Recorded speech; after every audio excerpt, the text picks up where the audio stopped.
been working with MSF since 2017, and I had always wanted to go to the field, so it was a good opportunity to see what we're actually doing on the ground. The main purpose of the mission was to coordinate and supervise the accounting of the mission.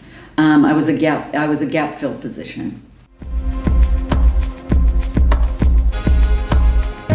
I think it was a lot more difficult than I thought it would be. I had been to Africa several times on another mission with another organization, but the situation in Haiti was really like nothing I'd ever seen before. So I was a bit shocked about the situation. I think the hardest part in the beginning was the weather. It was extremely humid, but you learn to adapt to it. The security situation was also very hard. When I left, we weren't allowed to leave the compound at all. So, and there's a lot of instability and violence in the country now. Well, we were staying, was about 20 minutes from the project, so we had to drive every day there.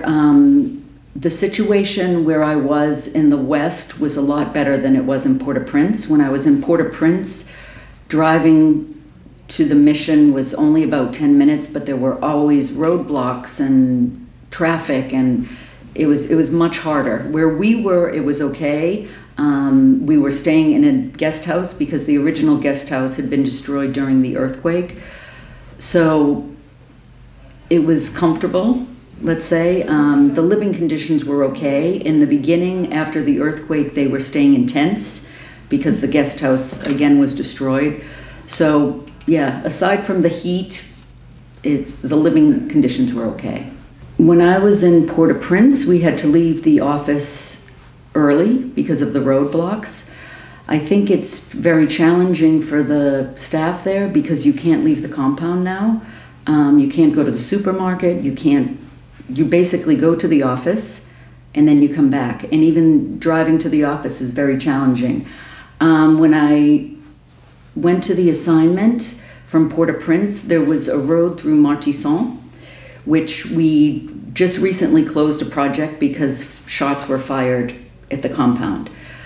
And they don't like to take this route. It's very dangerous, but we don't always have the possibility to go with a helicopter.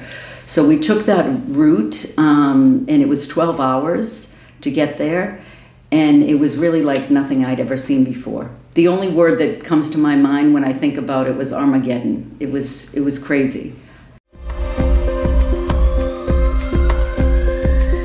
They really weren't targeting any specific group. A lot of the kidnappings that were happening, I believe they've increased like 600% or something since July. People aren't reporting them to the police. They don't trust the police, and the kidnappers are saying you can't report this to the police, so it's basically for ransom. I think MSF has a pretty good reputation, that they were happy that we were there to help. It's always difficult because we're coming in an emergency situation for a few months and then leaving, so it was always new people coming and going. So that was, I think, a bit stressful for the national staff that had been there for a long time. If you had asked me the day that I came back, I might have said no.